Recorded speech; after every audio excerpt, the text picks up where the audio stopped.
Mathieu Lama est formel, Elon Musk a piqué tout son argent, il ne le mérite pas, la plupart des héritiers, la plupart des milliardaires sont des héritiers, le mérite n'existe pas et rien ne justifie de telles inégalités de richesse, donc traduction, donnez l'argent. Voilà, donne l'argent Bernard Arnault, donnez l'argent tous les milliardaires à Mathieu Lama, ne vous inquiétez pas, il va le redistribuer à tout le monde de manière complètement équitable. Bon, après il s'avère que dans 2 mois, tous les Jean-Michel gauchistes auront claqué tout cet argent en clopes et autres vapoteuses à la cerise, mais c'est pas grave, au moins tout le monde aura son petit pécule et au moins Elon Musk n'aura plus ce méchant argent qui lui brûle les doigts. Et oui, c'est ça le storytelling de la gauche aujourd'hui avec France TV, et oui, financé avec vos impôts, financé avec l'argent de Nicolas pour dire que l'argent c'est mal, que le père d'Elon Musk veut rétablir la vérité, etc., etc. Bref, vous le voyez venir à 10 000 km, encore un énième prétexte financé avec notre pognon pour dire que les milliardaires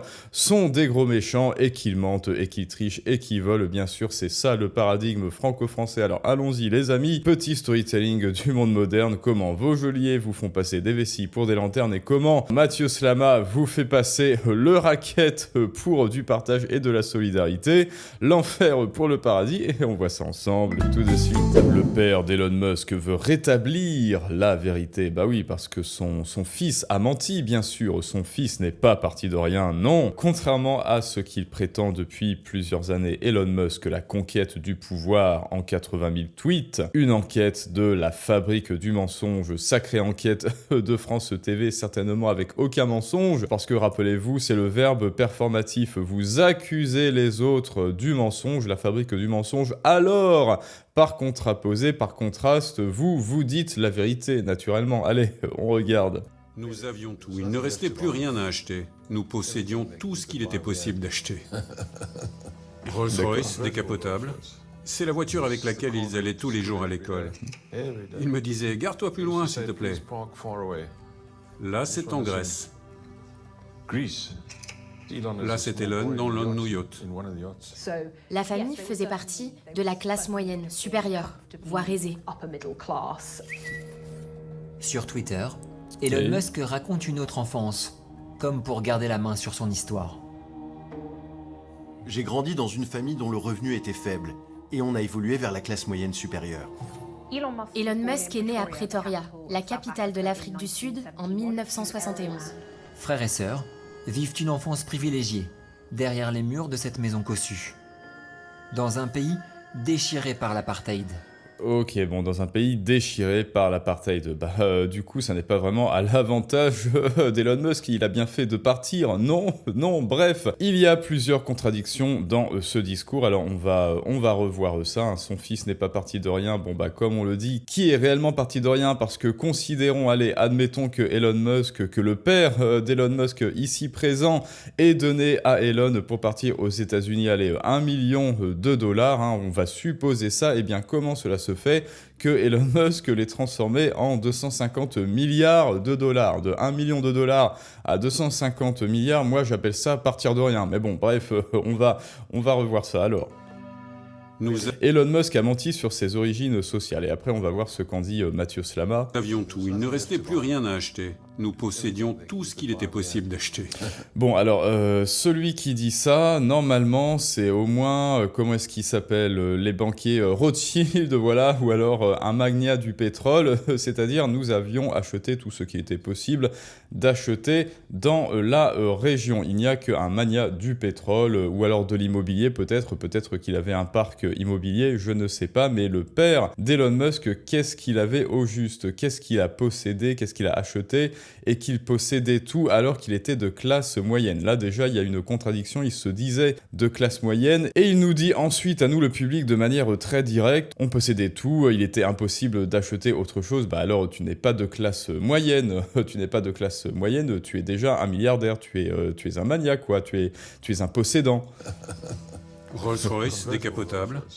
Voilà, quelle personne de classe moyenne s'achète des Rolls-Royce hein? Pour info, Rolls-Royce, vous allez dans une boutique Rolls-Royce, vous êtes obligé de faire la queue avant de prétendre avoir votre Rolls-Royce. Alors toi, Nicolas, qui est aussi de classe moyenne, est-ce que tu t'achètes aussi des Rolls-Royce? Est-ce que tu as tout acheté, tout l'immobilier de Paris? Est-ce que tu as acheté tout ce qui était possible d'acheter toi également? Bah oui, parce que toi aussi, tu es de classe moyenne, non? Voiture avec laquelle ils allaient tous les jours à l'école.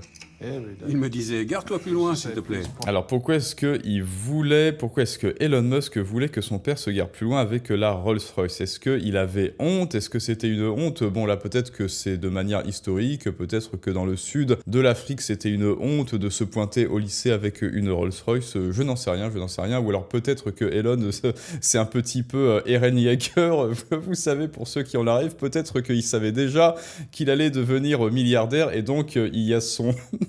Qu'est-ce que je suis en train de dire? Il y a son lui du futur qui est venu et qui dit tu vas devenir milliardaire et donc il faut que tu racontes une petite histoire et au final, garde-toi plus loin s'il te plaît papa. C'est ça ou quoi? Qu'est-ce qui se passe? Pourquoi est-ce que Elon aurait dit ça au juste? Bon, je ne comprends pas. Peut-être qu'il a dit ça, mais en fait, je ne saisis vraiment pas la manœuvre. Là, c'est en Grèce. Bon bah écoutez, moi je vais en Grèce avec un billet, c'est 100 € aller-retour. Bon écoute, je vois pas en quoi est-ce qu'il faudrait être riche pour aller en Grèce, surtout, enfin bon, peut-être que ouais, il y a 30 ans, peut-être que c'était mieux, là évidemment, les prix. Quoique ça reprend du poil de la bête, et oui, la Grèce est dans une bien meilleure impasse que la France actuellement, donc écoute, c'est mieux que vous alliez en Grèce qu'en France. Là, c'est Elon dans l'un de nos yachts. Et là, pareil, ils sont pas de classe moyenne. Là, c'est Elon dans l'un de nos yachts. Mais quelle personne de classe moyenne a un yacht? Est-ce que tu as un yacht, toi, Nicolas? Alors après, peut-être que là, il y a un contraste entre les yachts que vous voyez à Miami et les yachts, je sais pas, en Afrique du Sud, qui ont peut-être été bradés. Et peut-être que toutes les classes moyennes achetaient des yachts. Je n'en sais rien, vraiment. Il faisait partie de la classe moyenne supérieure, Bah alors, quelle classe moyenne supérieure s'achète des yachts? voire aisée. Bon. Sur Twitter, Elon Musk raconte une autre enfance, Et alors là, ça va être le pire en termes de contradiction. comme pour garder la main sur son histoire. J'ai grandi dans une famille dont le revenu était faible, et on a évolué vers la classe moyenne supérieure. Bah, il dit exactement ce qu'a dit son père, quoi. Classe moyenne supérieure. Enfin, il dit exactement ce que vient de dire la femme. Donc là, autrement dit, France TV, financée avec nos impôts, nous parle de la fabrique du mensonge et qu'est-ce qu'ils mettent en superposition, en séquence. Qu'est-ce qu'ils font en termes de montage séquentiel? Ils te présentent une nana qui dit, eh bien, non, en fait, c'est un mensonge. Il faisait partie de la classe supérieure juste avant de mettre un tweet de Elon Musk qui dit, on a évolué vers la classe moyenne supérieure. Qu'est-ce que c'est que cette fumisterie? Même quand ils veulent mentir, ils n'y arrivent pas bien. Elon Musk est né à Pretoria, la capitale de l'Afrique du Sud, en 1971. Oui, d'accord. Frères et sœurs vivent une enfance privilégiée, derrière les murs de cette maison cossue. Bon alors c'est enfance privilégiée ou enfance moyenne supérieure. Et ensuite, maison cossue, bah là vous nous présentez les grillages avec le flou de profondeur de champ. Non mais ils font le point sur la grille de cette maison cossue, entre guillemets, avec le flou de profondeur de champ de la dite maison cossue qui m'a pas l'air aussi cossue que ça. Enfin voilà, il y a un grillage mais ça ne m'a même pas l'air d'être de la ferronnerie d'art. Ça c'est un truc de grille, je sais pas, que tu trouves dans un truc lambda. Donc effectivement là pour le moment je pense que c'est plutôt France TV qui est en train de tordre le réel. Un petit peu comme Mathieu Slama nous dit MacGyver, si toutes les personnes nées dans la classe moyenne supérieure en France devenaient des entrepreneurs à succès comme Elon Musk, notre pays serait un paradis. Réaction typique de la presse d'État d'un pays socialiste en train de s'effondrer, dénigrer la réussite des autres. Et oui, effectivement, il peut y avoir un parallèle entre ce qui est en train de vous dire, toujours financé avec votre fric, France TV pour vous dire les riches c'est pas bien, les milliardaires c'est pas bien, n'écoutez pas Elon Musk, c'est un menteur, nous détenons la vérité et le fait que la France soit en train de s'effondrer. Pourquoi? Parce que cela peut les assurer que cela va vous rendre plus servile justement, que cela va vous mettre plus à l'aise, que cela va vous mettre dans de meilleures dispositions pour pouvoir voter pour le mauvais gars qui va faire passer, bien sûr, des votes complètement impopulaires et surtout communistes, et de surcroît extrêmement éloignés de tout esprit libéral et entrepreneurial qui pourrait vous faire devenir un méchant milliardaire. Oh non, je ne veux pas devenir comme Elon Musk, je ne veux pas devenir aussi méchant, aussi menteur, et donc je vais voter comme un gros mouton. Et donc oui, il y a toujours une corrélation entre le storytelling que l'on vous vend sur la télévision, sur les chaînes publiques, et ce qui se passe factuellement, économiquement dans votre pays. Donc faites attention, regardez toujours l'état économique de votre pays et en corrélation ce que l'on vous sert à table à la télévision publique, c'est-à-dire la propagande de l'État, quoi. Reportage putassier de vieilles aigreurs de losers de gauchias subventionnés, ça n'est pas moi qui l'ai dit, hein, même s'il a le même prénom que moi, Nico Musk, lorsqu'il a décidé de partir aux USA, a été déshérité par son père, qui est une ordure. Ça, vous ne le dites pas. Et il faut privatiser France Télévisions, ça urge. Oui, effectivement, il faut privatiser France Télévisions, et moi, j'aimerais bien qu'il y ait une chaîne privée. Et oui, parce que ça, c'est financé, eh bien, par nous, évidemment, mais si ça avait été financé par Soros, ça aurait été encore pire. Eh bien, moi, j'aimerais bien un reportage de Elon Musk qui soit privatisé. Et oui, financé par d'autres milliardaires, effectivement, mais au moins c'est privatisé, et on aurait un second son de cloche qui nous permettrait d'y voir un petit peu plus clair, de manière peut-être moins subjective. Oui, parlez-nous du père d'Elon Musk, Flash Errol, donc le père, est accusé d'avoir agressé